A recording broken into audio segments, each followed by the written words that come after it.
Mark, another game where Jameis Winston doesn't turn the ball over once translates into 2 consecutive Bucs wins. Am I on to something here? You might be on to something, Annie. I mean, you're right. 2 games in a row, no turnovers, and 2 wins. Look, it's been something that this team has preached to Jameis Winston since he got into the league, really even going back to his last year at Florida State. He was able to get away with a lot of things in college that you just don't get away with in the NFL. We asked him about that after the game today, and he said, you know, I'm just trying to make smart decisions and things like that. But we saw Jameis Winston out there today take sacks and throw the ball away or, you know, run with the ball, where other games in the past we might have seen Jameis try and force something. We didn't see that today, and obviously it translated well. Again, I think he was 20 of 30 today, 249 yards, a couple of touchdown passes, you know, ran the ball well himself. So overall, you know, he managed this game very well. And as you said, no turnovers, and the Buccaneers have 2 wins out of it. He throws the 81st touchdown pass in franchise history here today, setting a new franchise record. Does this mean he saved his job, do you think, as a starter moving forward? Well, I mean, he's well on his way to doing that, I think. I think this organization almost has to bring him back next year. You know, he still has 4 more games to essentially audition, but I can't imagine them not bringing him back unless he has just a total meltdown and reverts back to a Cincinnati-type 4-interception type performance. But here's a perfect example. Cam Newton out here today, a guy that has been to the Super Bowl, you know, a guy who's firmly is entrenched as the starter in Carolina, throws 4 interceptions. Those things happen. He threw some awful balls today that he would love to have back. Those things happen. Jameis Winston really gets hammered when he does those things. He doesn't have the resume Cam Newton does, but I think he's well on his way to being back here next year, especially if he continues to play this way over the next 4 games. Peyton Barber, another rushing touchdown on the day. Obviously, this Bucs run game can get better and better, but what have you liked from him? It seems like, you know, each game he's gotten more playing time. He seems to get better and better.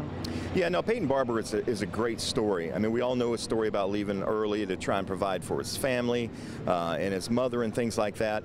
Undrafted free agent, comes in here, makes the football team, doesn't play much his rookie season at all, but he just works hard. And Peyton Barber's really a great story. You know, you see him out here. He's a guy that is going to get you a 2-yard run is going to be a 4-yard run. A 4-yard run is going to be a 6-yard run. He runs hard. He's not a breakaway, you know, Christian McCaffrey type guy, but you don't need that really in this offense because this is a pass-first offense, so the pass kind of complements the run.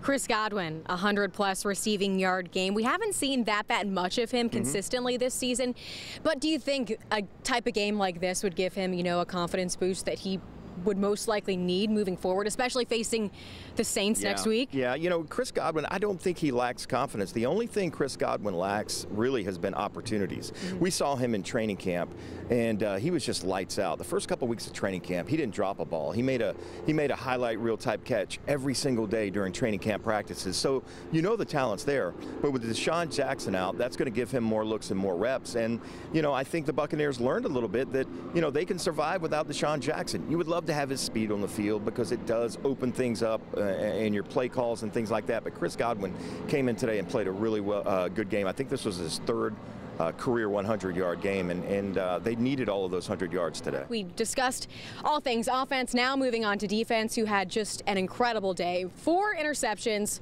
4 sacks.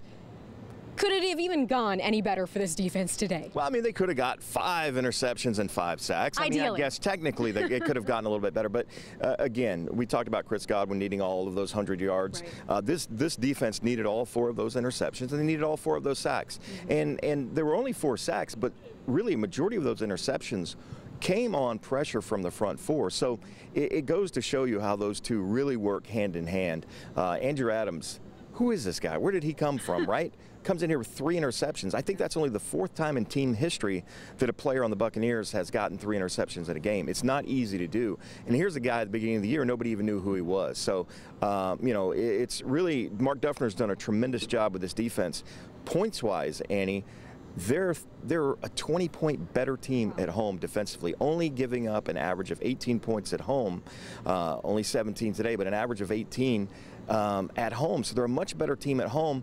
And look, they've got a couple more home games, so let's see if they can keep this streak up. It's not going to be easy. Boy, if they keep the Saints to 17 next week, that would be amazing. Of course, all things start with the defensive line. Dirk Cutter moments ago in his press conference praised the performance of the defensive line. Jason Pierre-Paul, another sack. I mean, can you really stop this guy at this point? What a great pickup by Jason Light. I mean, we can talk about, you know, draft picks, hit and misses, and Roberto Aguayo type things, but to go out and get a guy who has double-digit sacks now for the first time since Simeon Rice in, 2005, whatever it was, for a third-round draft pick. I mean, you weren't going to draft a guy in the third round that was going to put up anywhere near the production of JPP, and he's really a spark plug for that whole defensive line, and it's, you know, you see Carl Nassib has benefited from that, and Gerald McCoy, and now even Vita Vea, and today Vinny Curry had a great day today as well, but it all starts with number 90.